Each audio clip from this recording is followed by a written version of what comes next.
can tell that for sure because I have lived among my own people who are Hindus who, when I was growing up until when I was 22.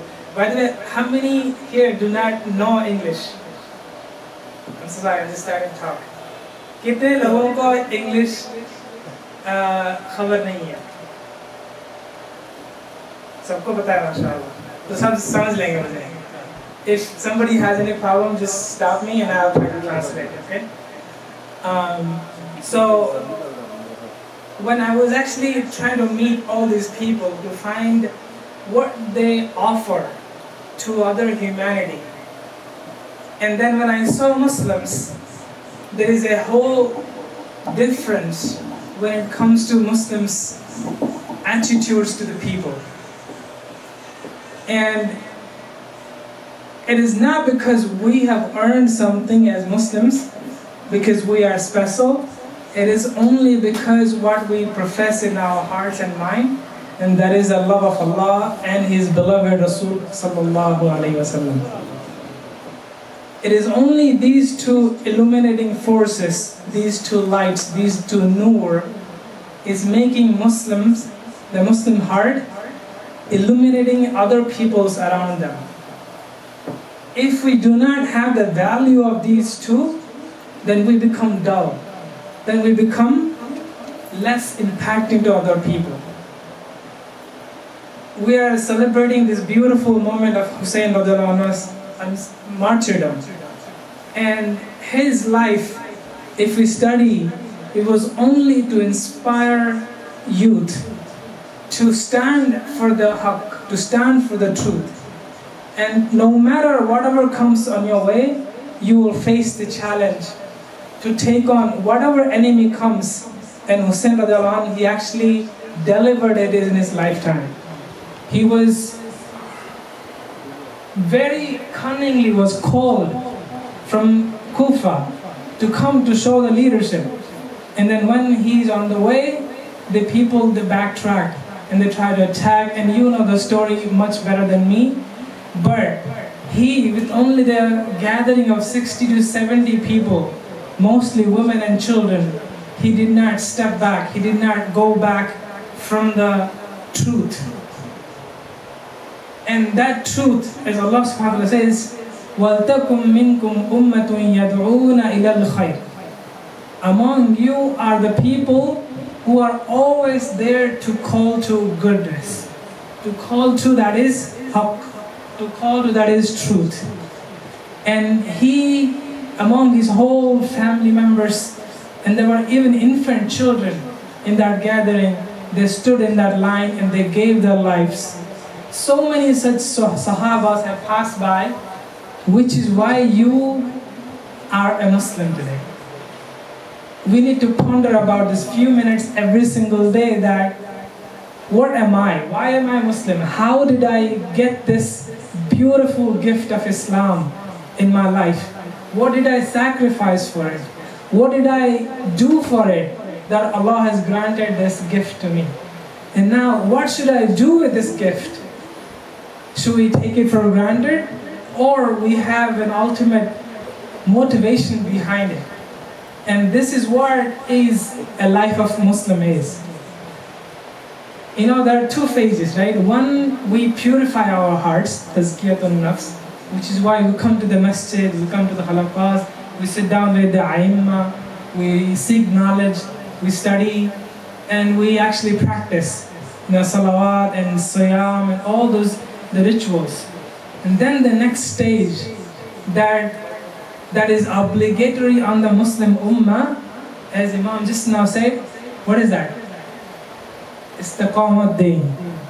Deen ki istiqamat. Ya hamare sabke par, this is qawmi wajib.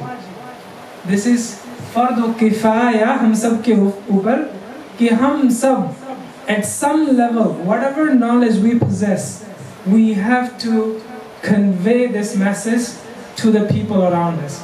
Think for about just few minutes with me.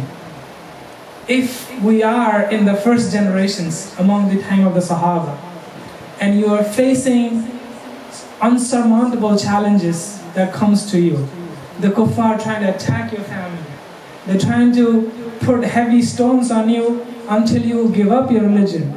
They are persecuting your family. They're looting away your properties.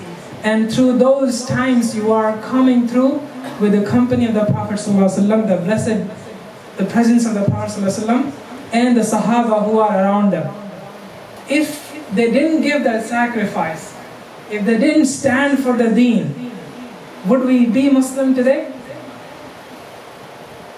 No. It is only because of their sacrifices. And then comes the person in your, and I said this before, the person whose blood you are carrying. The blood that is in your body is of that individual who gave that same sacrifice. Like the Sahaba or after the Sahaba, when the message was given to him, be it in India or in Misr or any of the lands, we are Muslim today. Our forefather, great-great-grandfather or mother has gone through the exact same sacrifice. We just need to think about this person whose blood is in our vessels that is passing through. They accepted this message and they faced the challenge. And not just that they practice Islam, they convey this message to their children, which is what you are, which is what we are as proud Muslims. And when we became Muslim, when the people around them became Muslim, slowly the beauty is contagious.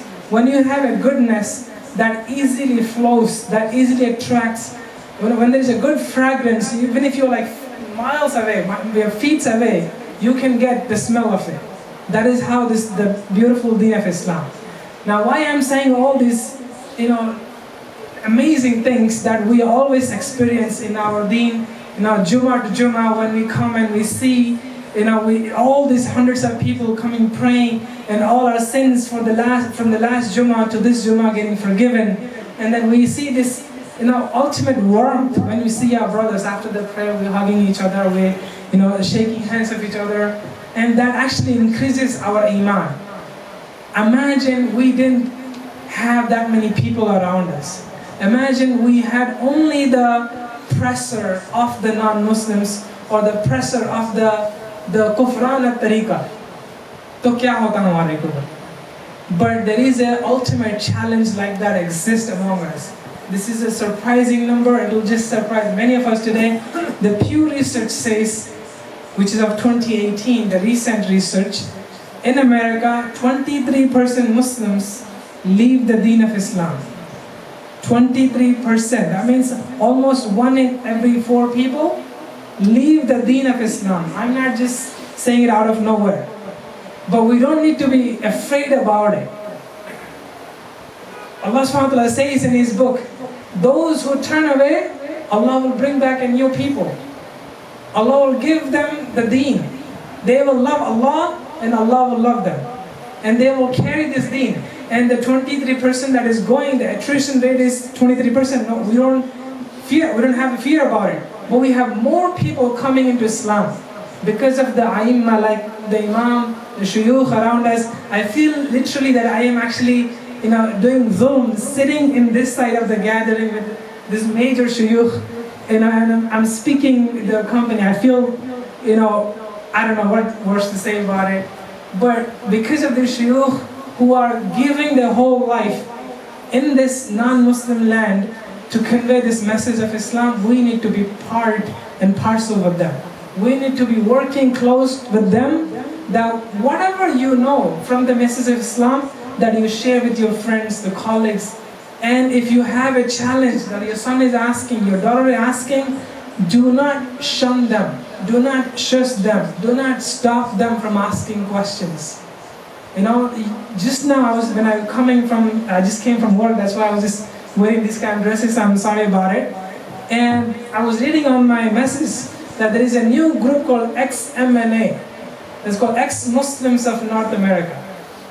And these people, they simply have hatred towards the cultural things that was forced upon them.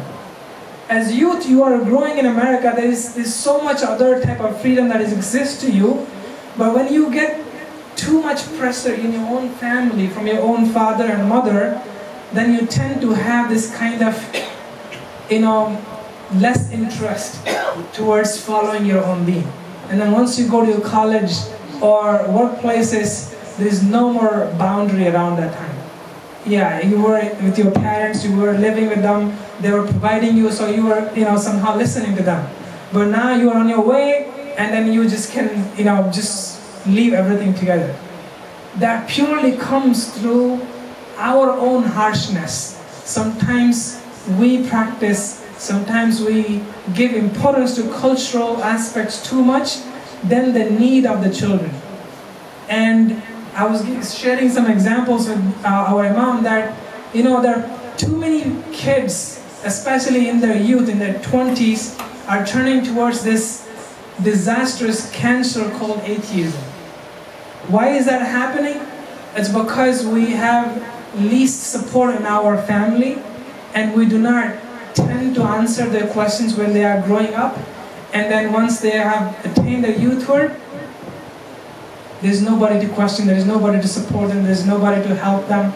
And now they are on their own, and then, Allah subhanahu wa ta'ala is only there for them.